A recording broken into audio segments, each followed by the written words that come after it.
let's talk packing tips. So I always like to only travel with carry-on. I don't know about y'all, but I've had some experiences in the past where I'm really worried about my lost luggage and I really like to keep it all with me. I always use a pretty small carry-on. I've noticed, especially with this one, I have this base small carry-on, which I love. I'll do a whole video on her later, but you can see how small she is. One of the reasons I really like her is because she can go on like most international airlines and every single domestic airline as a carry-on. So I absolutely love the size of her. Also because she is smaller and a lot of American airlines have larger requirements. A lot of times when people are checking in bags and they see my bag, they'll go, oh well, it's not that big, so like maybe we'll see if we can fit it in there, and it's just like a little sense of security that like maybe she'll go through. I also absolutely love using compression cubes. These are my favorite. They're Thule. You can't really tell from the video obviously, but the feel of it is so substantial. I honestly am not like I put a sharp object in here, but like I don't think I could rip this.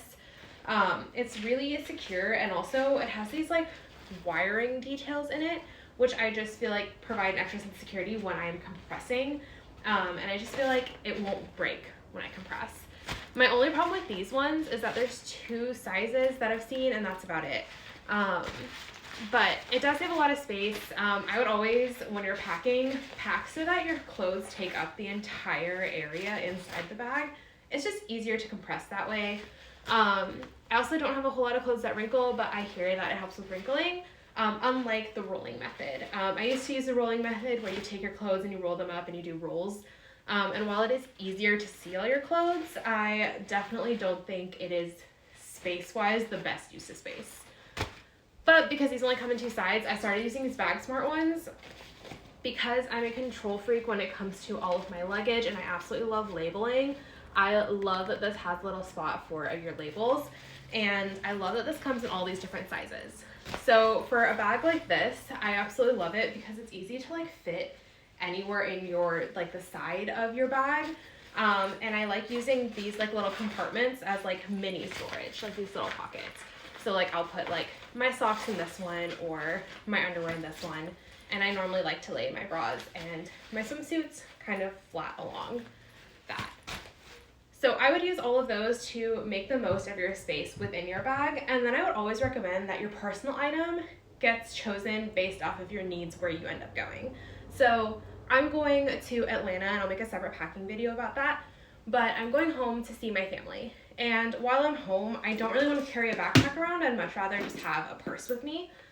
So when I'm thinking about what personal item I should use, I'm probably going to just bring a purse or a belt bag.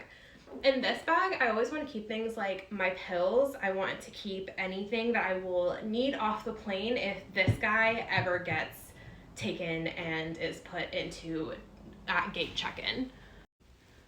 Which I completely forgot to add, one of the things I love about the base bags in general, while I don't love any of the other sizes, because this is really the only one that I found that's actually fit for all of the United States airlines, I do love that it has this like little pocket in here, and it's literally designed for an AirTag or equivalent. So I just stick her in here, because even though she's going to be with me the entire time, you have run into those times when they have overbooked a flight, and so they might need to check your bag in.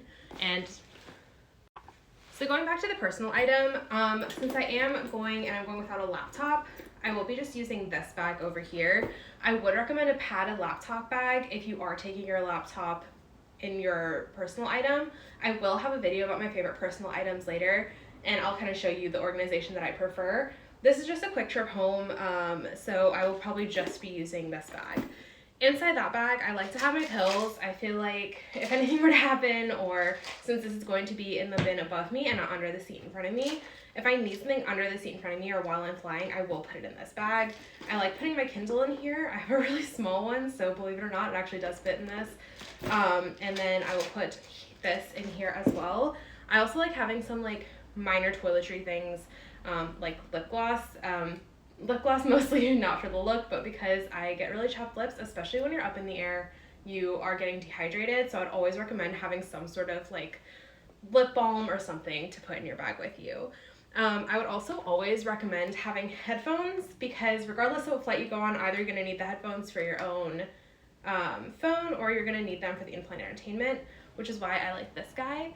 I think as a shocker to nobody, I'm a spoiled Delta brat, and so I like this because I can hook it up to the in-flight entertainment, and I can pair not only my headphones, but a friend's headphones as well. So we no longer have to do the, okay, you start your movie now thing. We'll just watch the same movie. Obviously, I feel like I shouldn't say this, but like you need your wallet. So that's always a good travel essential to have. And again, keep that in your personal item and not your carry-on bag, because your carry-on bag might get checked in. I also would recommend having a charger in your personal item as well, because you never know what's going to happen, especially right now with like all of our boarding pass and everything on your phone itself. You're going to want to have a good connection to charge your phone whenever you need it. And this is one of my favorite items. I love that I can change it out for not only like my phone, but if I'm flying and all of a sudden my Kindle dies and I'm so sad I don't get to finish my book, this also has the same charger for my Kindle, so I can use that as well. I also realized that I never added this to my essentials list, but this is one of my favorite essentials. If you're going through an airport and like you're trying to find a charger and they're all being used, which is a situation that I've run into a lot recently, I really like that you can take this portable charger and plug it in at home. It lasts a really long time. It has a little pop socket, which I absolutely love for just holding onto my phone. And for iPhones, this is a MagSafe charger, so it really just onto the back of your phone and just sticks there. No wires, nothing that you need to like fuss around with. It just makes your phone a little chubbier, and that's all. It also has the percentage that it's charged down here, which is really helpful when you're kind of planning. And along with that, the reason I like this is not only does it have the same adapter for my Kindle, but it has the same adapter for this charger. So while I'm flying and I don't necessarily need this, I like that I can plug this in and it can charge the entire flight. I hope that was helpful, but I'll definitely go over more tips when I do my pack with me videos, so keep an eye out for those.